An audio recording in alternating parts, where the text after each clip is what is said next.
నీ పరిచర్యను తుదముట్టించుటేనా నియమమాయెనే.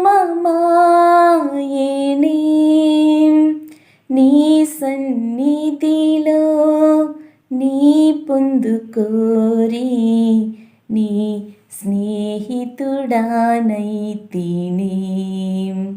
ఆహా నా ధన్యత, ఓహో నా భాగ్యము, ఏమని వివరింతును, ఏమని వివరింతును. ఆహా నా ధన్యత, ఓహో నా భాగ్యము,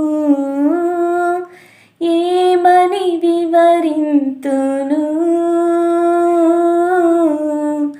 ఏమని వివరింతును.